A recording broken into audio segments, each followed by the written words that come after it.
Friends, ఈ video ముఖ్యంగా 35 to 50 age group ఉన్న జనరేషన్ది. అంటే నేను కూడా అదే జనరేషన్లో ఉన్నా కాబట్టి వీళ్ళ గురించి పర్టికులర్గా నేను మాట్లాడదలుచుకున్నా. అందులో మీరున్నట్టయితే కనుక ఈ వీడియో మీకోసమే, మిగతా వాళ్ళకి ఈ వీడియో కాదండి. మిగతా వాళ్ళు మీరు చూడాల్సిన అవసరం లేదు. అయితే మీరు ఈ ఏజ్ గ్రూప్లో ఉన్నారా? సో నేను చెప్పేది ఒక్కొక్క క్వశ్చన్ నేను ఇవాళ మాట్లాడతాను. సో మనం ఏం చేసాము, మన జనరేషన్ వాళ్ళము ఇంకా ఏం చేస్తున్నాము, ఇప్పటికీ కూడా మన తల్లిదండ్రి చెప్పింది, మన పెద్దవాళ్ళు చెప్పింది, ఈవెన్ ఏదన్నా కొనుక్కోవాలన్నా కూడా ఇప్పటికీ కూడా మనం వాళ్ళ డెసిషన్స్ తీసుకుంటాం, వాళ్ళ అభిప్రాయం తీసుకుంటాం, వాళ్ళు చెప్పినట్టు వింటాం. అవునా కదా? పూర్తిగా స్వతంత్ర భావాలు ఉన్నా కూడా ఆ రెస్పెక్ట్ తోటి పెద్దవాళ్ళు ఉన్నారు కదా అని ఇప్పటి వరకు విన్నాము. చిన్నప్పుడు విన్నాము, ఒక ఏజ్ వచ్చినప్పుడు విన్నాము, ఇప్పుడు మిడిల్ ఏజ్లో కూడా వాళ్ళు చెప్పినట్టు వింటూ నిత్య జీవితంలో కొనసాగుతున్నాం. అవునా కదా? ఎంతమంది ఈ క్వశ్చన్కి ఎస్ చెప్తారు? ఓకే, ఇది అయిపోయింది. సో పాత జమానా వేరు, మన జమానా వేరు. సో నెక్స్ట్ జనరేషన్ అంటే మన పిల్లలు. ఇప్పుడు మన పిల్లలకి వచ్చేసరికి బాగా ఎడ్యుకేషన్ ఎక్కువైపోయింది. వాళ్ళు బాగా జాబ్స్ చేస్తున్నారు. అంటే ఇంకా కొంతమంది ఏమో ఇప్పుడే చిన్నపిల్లలు, కొంతమంది ఏమో పిల్లలు ఒక మోస్తారు, కొంతమంది ఏమో జాబ్స్కి వెళ్ళారు. సో ఈ ఏజ్లో ఉంటారు పిల్లలు. సో వాళ్ళకి చాలా స్వతంత్ర భావాలు ఉంటాయి.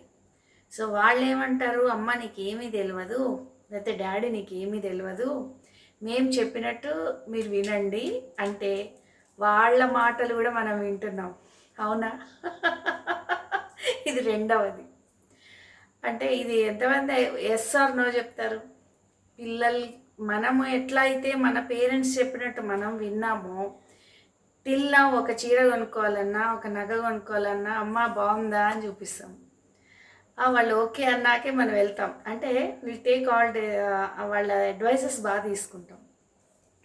మరి మన నెక్స్ట్ జనరేషన్ వచ్చేసరికి నెక్స్ట్ జనరేషన్ పిల్లలు కూడా వాళ్ళు చెప్పినట్టు మనం వింటున్నాం. అంటే మన జనరేషన్ ఎట్లా ఉందంటే, అటు పెద్దవాళ్ళు చెప్పినట్టు వింటున్నాం, ఇటు నెక్స్ట్ జనరేషన్ చెప్పింది వింటున్నాం. వీళ్ళకి స్వతంత్ర భావాలు, వాళ్ళు పెద్దవాళ్ళు కాబట్టి వాళ్ళకి స్వతంత్ర భావాలు. సో లేనిది ఎవరికి? అవునా కదా? నేను మనసు విప్పి మాట్లాడుతున్నా. సో ఏంటంటే మన జనరేషన్ ఏంటంటే అటు ఎస్ ఎస్ ఎస్ అనాలి, ఇటు ఎస్ ఎస్ ఎస్ అనాలి.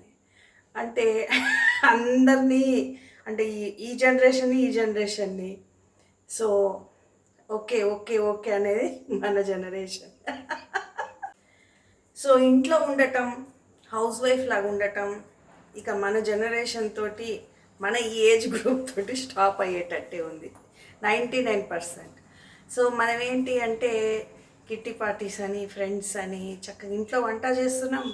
మనలో కూడా ఉద్యోగం చేసే వాళ్ళు ఉన్నారు, ఉద్యోగం చేస్తున్నారు, పిల్లల్ని చక్కగా పెంచుతున్నారు. ఎదురు మాట్లాడడం, ఎవరికి ఇన్లాస్కి, తల్లిదండ్రులకి ఎవరికి ఎదురు మాట్లాడడం, అందరినీ కూల్ చేస్తూ, వంట చేస్తూ, పనులు చేస్తూ. అలాగే ఒకటి ఏంటి అంటే కిట్టి పార్టీస్ కూడా ఈ గ్రూప్ వాళ్ళమే బాగా ఎంజాయ్ చేస్తాం.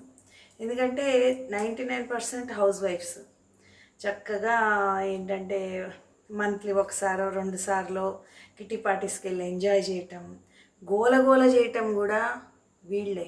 ఇప్పుడు ఏమనిపిస్తుంది, 20స్లో ఉన్నాళ్ళు 40s లాగా అనిపిస్తున్నారు, 40స్లో ఉన్నాళ్ళు 20s లాగా అనిపిస్తున్నారు.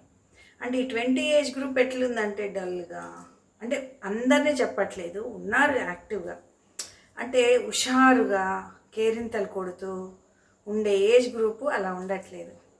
ఈ ఏజ్ గ్రూపు చాలా హ్యాపీగా హుషారుగా ఉంటున్నారు.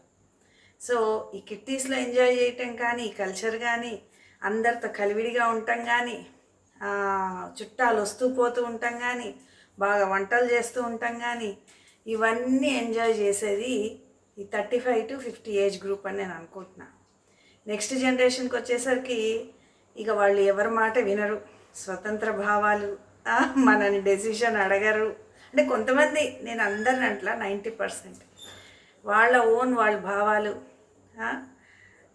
ఇలా ఉంది. సో నేనేమంటున్నా అంటే మన జనరేషన్ అటు తలుపుతున్నాము ఇటు తలుపుతున్నాం. మీరు అవునా కదా కామెంట్స్లో తలుపండి ఈ గ్రూప్కి చెందిన వాళ్ళు. ఓకేనా? సో నా వీడియోస్ నేను ఇలా సరదాగా మనసు విప్పి మాట్లాడుతున్నాను ఈరోజు. ఈ వీడియో జస్ట్ కామెడీగా నేను ఎప్పుడు అనుకుంటాను అనమాట. అట్లా అని నచ్చినట్టయితే కామెంట్ చేయండి. సబ్స్క్రైబ్ చేయని వాళ్ళు సబ్స్క్రైబ్ చేసుకోండి. మంచి మంచి వీడియోస్ పెడుతూ ఉంటా. ఓకేనా? Thank you.